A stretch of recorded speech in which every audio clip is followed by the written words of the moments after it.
Anak, huwag kang mag-alala kay mama at hindi niya hayaang may mangyaring masama sa'yo. Gagawin niya lahat para sa'yo ha?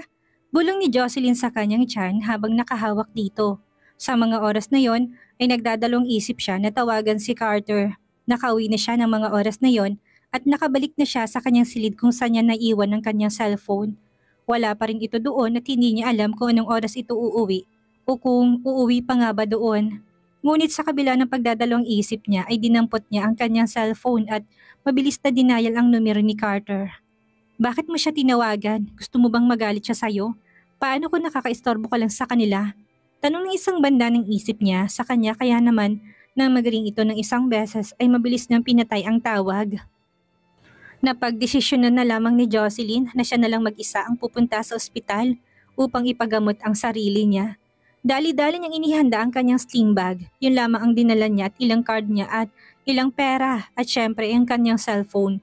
Pagdating niya sa ospital ay kaagad siyang nagpalista upang makakuha siya ng appointment sa doktor at mabuti na lamang sa araw na yon ay hindi mahabang pila pero kung tutuusin ay marami pa rin ang nakapila at habang nakatayo siya doon ay talagang hindi magandang pakiramdam niya. Dahil nga sa pila ang hangin ay natatakpan ng mga ito at halos wala nang umaabot sa kanya. Kaya napagpasehan niya na lang muna na umalis na muna sa pilat magpahangin. Total naman ay may number siyang hawak, tanda na naroon pa rin siya sa pila. Paglabas niya, bigla na lamang siyang nakarinig ng kumusyon sa may hallway ng ospital. Isang pasyente pa lang nasa kritikal na kalagayan at kailangang maoperahan kaagad.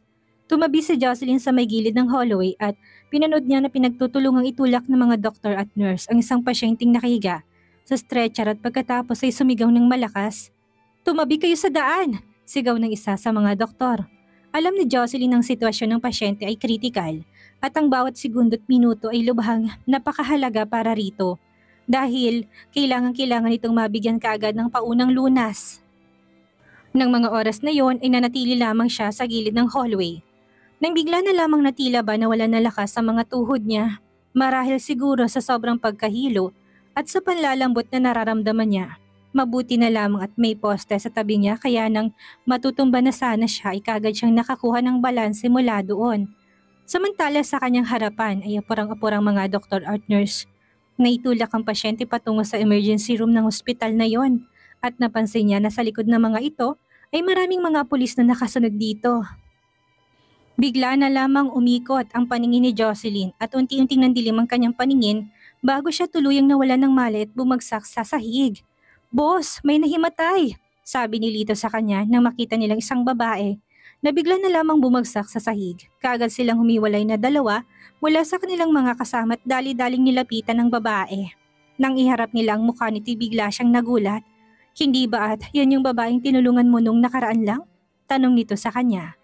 Hindi niya sinagot ito bagkus ay maingat niyang binuhat ito at pagkatapos ay naglakad upang makapaghanap ng doktor na susuri dito.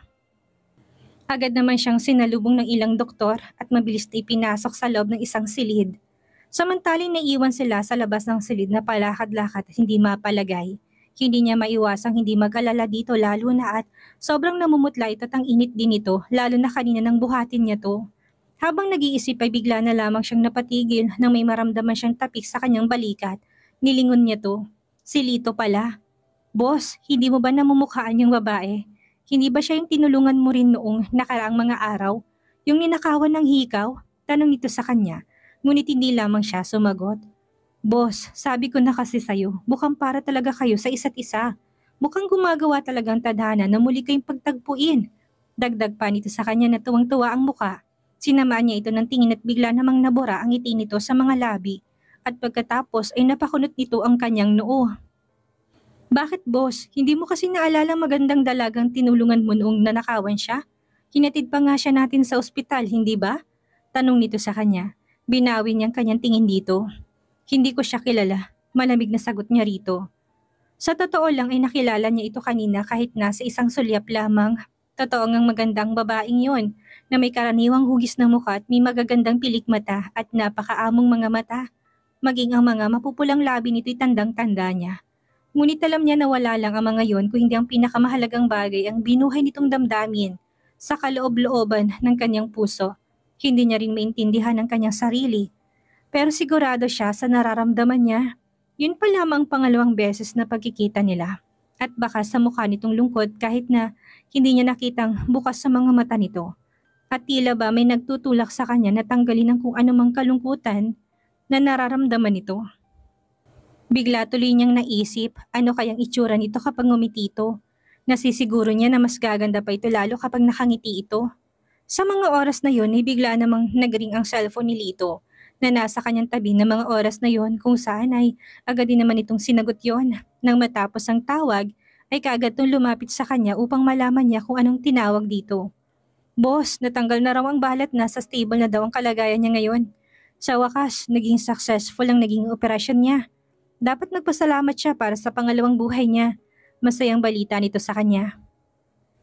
Umakyat ka na muna at bantayan mo siya doon at tawagan mo ko kapag nagising na siya. Sabi niya rito. Ngunit sa halip na sumagot ay bigla itong napatitig sa nakasarang pinto ng silid bago siya muling nilingon nito. Pero paano ang dalaga? Huwag mo na siyang alalahanin pa. Dito na muna ako hanggang sa lumabas ng doktor. At susunod din ako sa'yo kaagad doon. Mabilis ng sagot dito. Sige boss, kung yun ang sabi niyo, kayo na lang munang bahala rito. Sagot naman ito na ikinatango niya lang.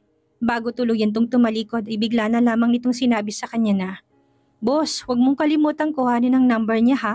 Kailangan mong mag-first move, sabi nito sa kanya. Lingid sa kaalaman nito ay friends na sila sa FB nung una pa lang silang magkita. Siyempre wala rin naman siyang balak na sabihin ditong tungkol doon. Matapos niya maghintay ng 10 pang minuto ay agad nang bumukas ang pinto at pagkatapos lumabas ang doktor. Agad siyang lumapit upang magtanong, kamusta siya dok? Tanong niya dito. May lagnat siya at mukhang nangihina rin ang katawan niya dahil sa pagod. Medyo hindi siya mukhang nakakain ng maayos. Mabuti na lamang at nasa maayos pa rin kalagayan ng mga baby niya. Agad na sagot nito sa kanya. Ano? Nautal na tanong niya dahil sa labis na pagkagulat sa huling sinabi ng doktor. Hindi niya inaasahan ang mga sinabi nito kaya sobra talaga siyang natigilan. Inabot ng halos ilang minuto bago siya tuluyang nakabawi mula sa kanyang pagkagulat. Isa siyang matapang na pulis at sa pambihirang pagkakataon ay nautal siya sa harap ng doktor. Samantalay nagulat naman ng doktor habang nakatitig sa lalaking nasa harapan niya. Tandang-tanda kasi niya sinabi noon sa kanya ng pasyente tungkol sa asawa niya at sa ipinagbubuntis niya. Ngunit dahil nga sa hindi na rin niya natandaan ang mukha ng tunay na asawa ni Jocelyn, ay napagkamalan itong ang asawa ni Jocelyn ay si George. Dahil itong kasama nito. Ano, hindi ka makasagot kasi gulat na gulat ka? Masyado mong pinapabayaan ang asawa mo. Dapat mo siyang alagaan dahil kambalang magiging anak niyong dalawa, sabi nito. Huwag mong sabihin na wala ka pa rin napapansin hanggang sa mga oras na ito, mister. Paano kanya naging asawa in the first place? Tanong ng doktor sa kanya na may halong panunuya ang tinig.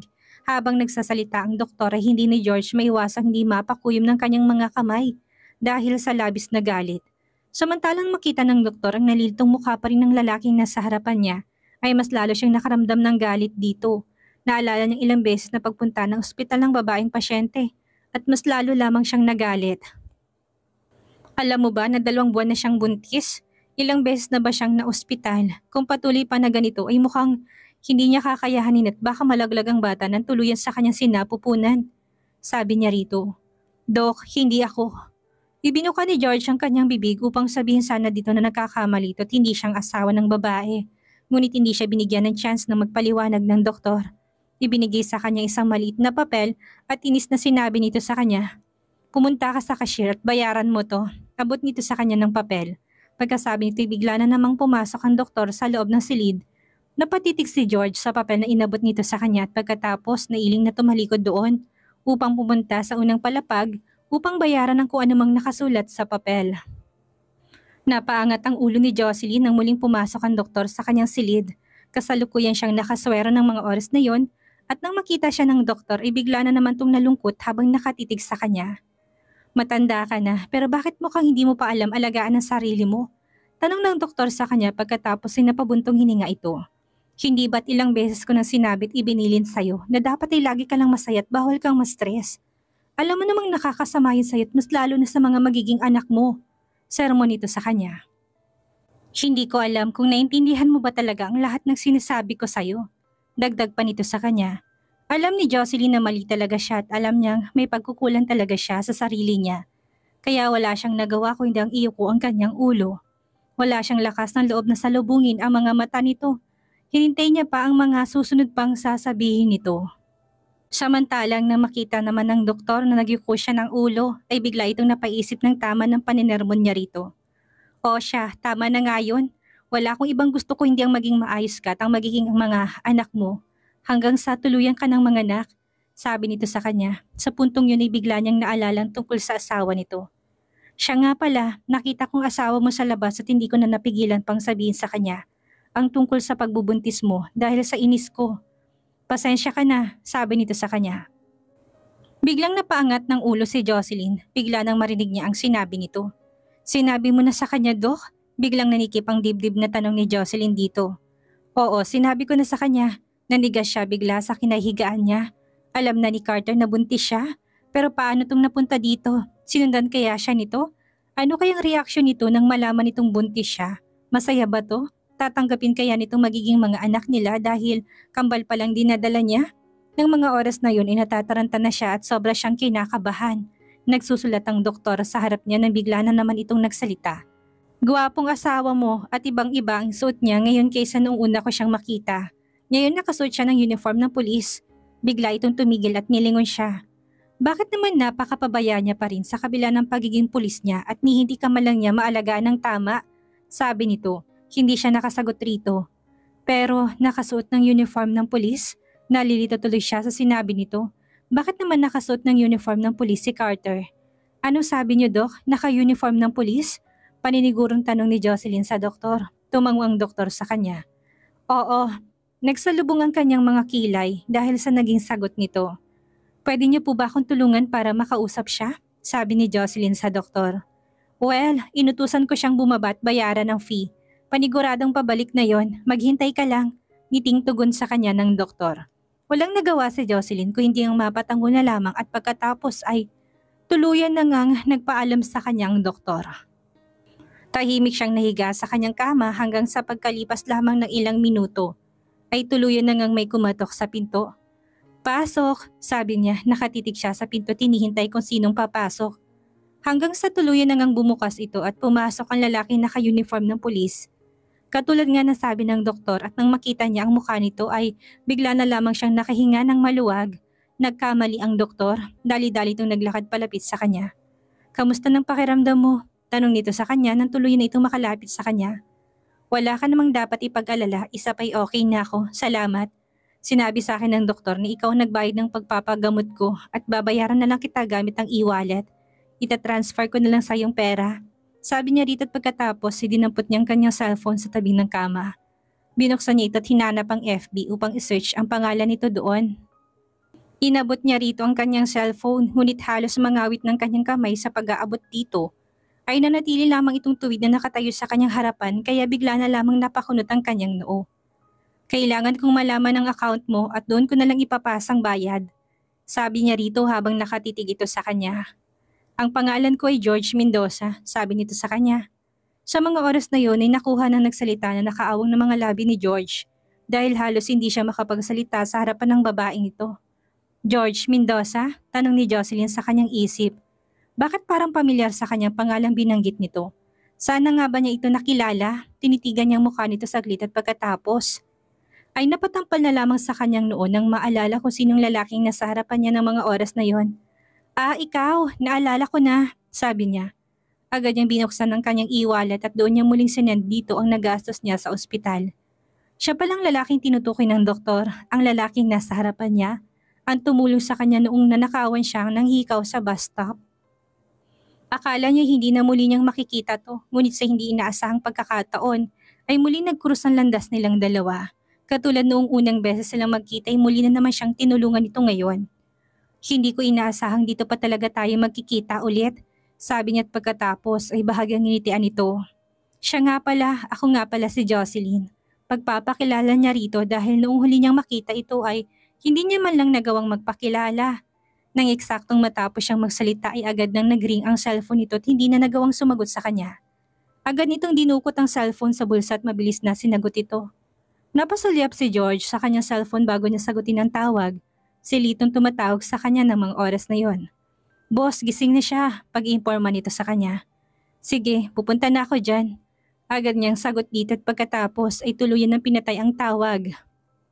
Nilingon niya si Jocelyn, ingatan mo sarili mo. Aalis na ako at may gagawin pa ako. Simpleng sabi niya rito. Sige, sagot naman ni Jocelyn dito. Tumango ito sa kanya bago tuluyan tumalikod at tumakbang patungo sa pinto at nakakmang nasa pinto na siya at bubuksan na nito yon, ay bigla niyang naalala ang sinabi ng doktor sa kanya kanina. Pasensya na nga pala dahil napagkamalan ka ng doktor na ikaw ang asawa ko. Baka kasi sinermonan ka rin niya.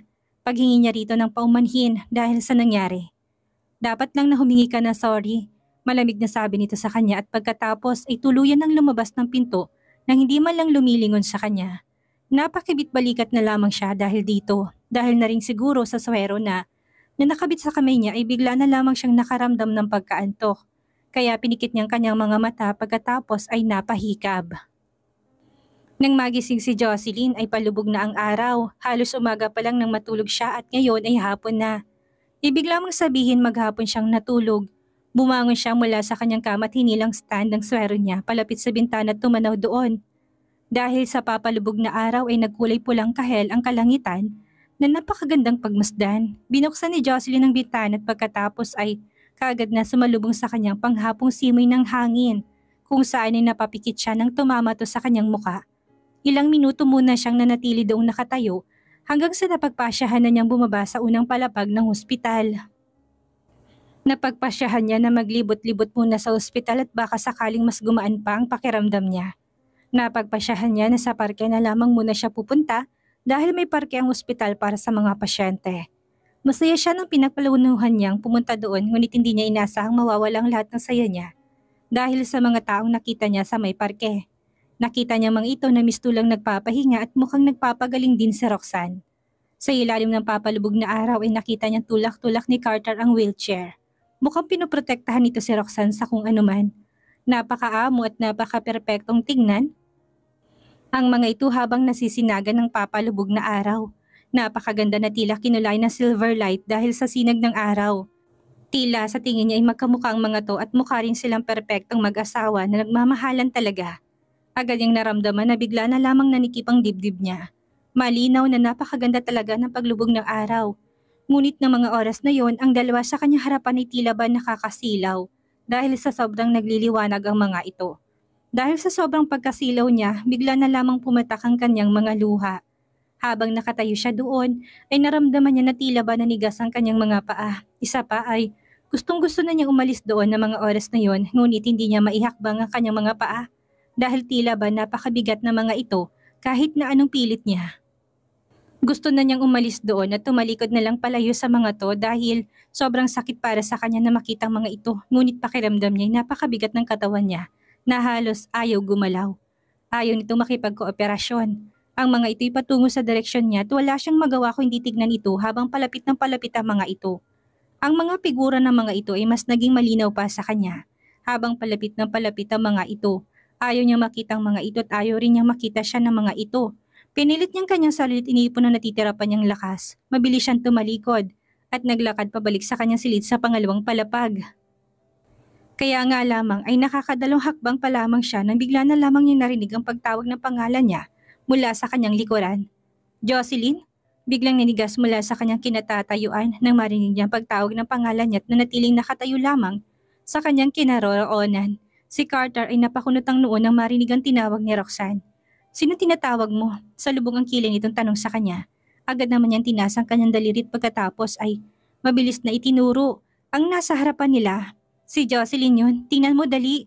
Sabi niya rito, agad naman tinignan ni Carter ang figura na nasa kanilang harapan at totoo ngang kamukha ng likod ito ni Jocelyn. Ngunit ano naman sana ang gagawin nito sa ospital? Kaninang umaga lang ay umuwi siya at wala naman si Jocelyn sa bahay nila. Tinawagan niya ito ng ilang beses ngunit hindi naman ito sa tawag niya. Kaya nag-text na lamang siya dito tinanong kung nasan ito at agad naman siyang nakatanggap ng reply. Mula dito na pumasok daw ito sa school ng araw na yon kaya napaka-imposible namang bigla na lamang itong mapupunta sa ospital. Magkamukha lang sila pero sa malamang hindi siya yan. Mabilis itong sagot sa kanya. Pero Carter, sigurado kung si Jocelyn yon pagpupumilit niya rito. Jocelyn! Muling sigaw niya at pagkatapos ay mabilis na pinaslide ang gulong sa kanyang wheelchair upang mahabol niya ito. Nang maramdaman ni Jocelyn na lalapitan siya ni Roxanne, ay mabilis na iginalaw ang kanyang mga paa at mabilis na naglakad pabalik sa pangalawang palapag nang hindi man lang siya lumilingon. Nang makarating siya sa isang kanto ay mabilis siyang lumiko at sumakay ng elevator. Nang tuluyang sumarang pinto ng elevator ay nakahinga siya ng maluwag. Bagamat hindi niya alam kung saan siya pupunta ngayon, ay isa lamang ang nasa kanyang isip na mga oras na yon. Kailangan niyang makaalis sa ospital bago pa muli siyang makita ng mga to. Hindi niya na kaya pang makitang magkasamang mga ito. Nang tumunog ang elevator ay bigla na lamang niya napansin na bakit na pala ito hanggang sa tuluyang tumigil ito sa isang palapag at bigla na lamang pumasok si George sa elevator. Hindi niya akalaing muli na namang magkukrus ang landas nilang dalawa. Bakas ang gulat sa mukha niya, agad na napakunot ang noo nito nang makita siyang naroon at pagkatapos ay nagsalubong ang mga kilay. Humakbang ito papasok. Magaling ka na ba? Bakit nandito ka? Di ba dapat nasa kama ka pa't nagpapahinga? Sunod-sunod na tanong nito sa kanya, hindi pa siya nakakasagot dito. Nang bigla na lamang ulit bumukas ang pinto ng elevator kung saan naglakad siya papalabas at inalalayan naman siya nito kaagad. Hinawakan siya nito sa kanyang sikot inakay palabas. Sabay silang naglakad palabas ng ospital. Mabuti na lamang at bago pa man sila magkita ni George ay natanggal na niya sa loob ng elevator ang kanyang swero kanina. Habang inaalalayan siya nito bigla siyang napatigil sa paglalakad at pagkatapos ay nilingon ito. Nagsalubong ang mga kilay nito, nagdalawang isip siya tuloy bigla nang kausapin ito ngunit pinili na lamang niyang kausapin ito. May trabaho ka pa ba? Tanong niya rito. Wala naman na, mabilis din naman niyang sagot dito. Bakit? Ilang beses mo na kasi akong tinulungan at bilang pasasalamat sa kabutihan mo. Pwede bang ilibre kita ng kape? Tanong niya rito. Tiningnan lang siya nito at pagkatapos ay hindi man lang siya sinagot, basta na lamang siya nitong iniwan doon at naglakad palayo. Bigla tuloy siyang napatanong sa kanyang isip kung nagalit kaya ito dahil sa ginawa niya. Habang nakasunod ang tingin sa likod nito ay bigla na lang siyang nakaramdam ng kalungkutan. Yun ang unang beses niya na mag-alok ng kape sa taong tumulong sa kanya pero hindi niya inaasahan na tatanggihan siya nito. Nanatili pa rin siyang nakatayo doon sa pwesto niya kung saan siya iniwan nito at parang hindi makagalaw dahil sa pagkapahiya nang bigla na lamang huminto at nilingon siya. Ano pang ginagawa mo dyan? Hindi ba't inaayang mo kung magkape? Tanong nito sa kanya. Agad na lalaki ang mga mata niya nang marinig niya ang tanong nito. Ibig sabihin pala ay pumayag ito sa alok niya.